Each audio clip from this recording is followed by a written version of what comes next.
kenniinsa tajaajila waajjira galii kanaan dura tureef nama akkuma sana agartan garaagarummaa guddaa qaba. Hojjetaan gaafa dhufu tartiibuma isaa eeggatee dhufa.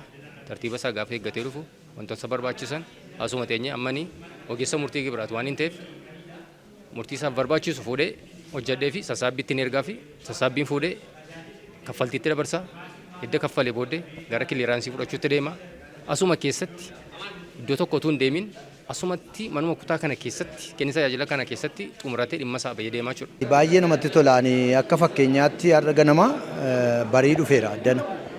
Iyyata fidadhee waan tokko hojjechiisuudhaaf ayyama tokko hojjechuu gaafa nufu saffisaan isa durii caalmaayyuu baay'ee tajaajila saffisa naa kennanii tajaajila kennamu kanaanii biyyi kun hin guddata waan gaarii dhufa jedheen abdaddaa. Piroojeektiin gaggaariin eebbifamu kun miindaa uummataa waan ta'eef uummati asitti tajaajila waliigalaa iddoo tokkotti namni inni kaan gubbaa qonnaa dhaqaa, inni kaan gubbaa fayyaa dhaqaa, inni kaan kun booda bulchiisa magaalaa dhaqaa, inni kaan siinqee dhaqaa, inni kun iddoo tokkotti dhufee iddoo tokkotti keessummaa'uudhaaf qophaa'uunsaa baay'ee kan nama gammachiisu, kan namis itti gammadu, kan nunis itti gammannudha. Aanaan Gullisoo guyyaa irraa wiirtuu kenna tajaajila iddoo tokko bifa fakkeenyummaa guddaa qabuun karaa hawwataa ta'eetiin hundeessee jira. Wiirtuun kenna tajaajila iddoo tokko hundeeffamuun rakkoo hedduu hambisee jechuudha. Hawaasni keenya tajaajila tokko argachuudhaaf fakkeenyaaf eeyyama baasuu yoo barbaade seektera qonnaan naqaa, fayyaan naqaa, daldalan naqaa, carraa hojii naqaa seektera 4-5 dhaquurraa wiirtuu tokko keessatti mooraa tokko keessatti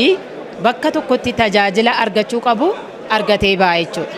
Kanaaf rakkoowwan deddeebii abbaa dhimmaa in hir'isaa. Tajaajilli si'ataan akka kennamu godhaa.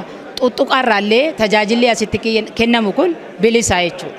Kanaaf tajaajila akka qabeessa kennuudhaaf illee wiirtuun kun hundaa'uunsaa baay'ee murteessaa fi isa olaanaa isa rakkoo bulchiinsa gaarii furuudha jedhameeti kan asitti hundeeffame jechuudha. Wiirtuun tajaajila kenniinsa tajaajila iddoo tokkoo tajaajila ammayyaa si'ataa fi qulqullina qabu iddoo tokkotti kennuuf kaayeffamee kan ijaarame qarshii miliyoona 13 mana isaa ijaaruuf karoorfamee meeshaalee kanaaf barbaachisan qarshii miliyoona 129 oliin guutamee guyyaa har'aa tajaajila banaa ta'ee jira. Baagammaddan isin jechuu barbaada. Kaayyoon giddugala kanaas tajaajila bifa qindaa'een iddoo tokkotti kennuu yommuu ta'u karaa iftoomina qabuu fi loogiif hojmaata badaarraa bilisa ta'een tajaajila kennuuf yaadameeti jechuudha.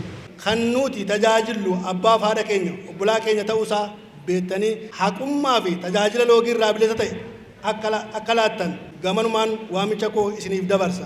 Akka godina Wallaggaa Lixaatti piroojeektoota 1,000 ol ta'an karoorfannee baay'ee isaanii xumurree birrii biiliyoonii 1 walakkaa waliin akka godina Wallaggaa Lixaatti haga ammaatti karoorsinee xumurree eebbaaf qaqqabsiifnee jirra.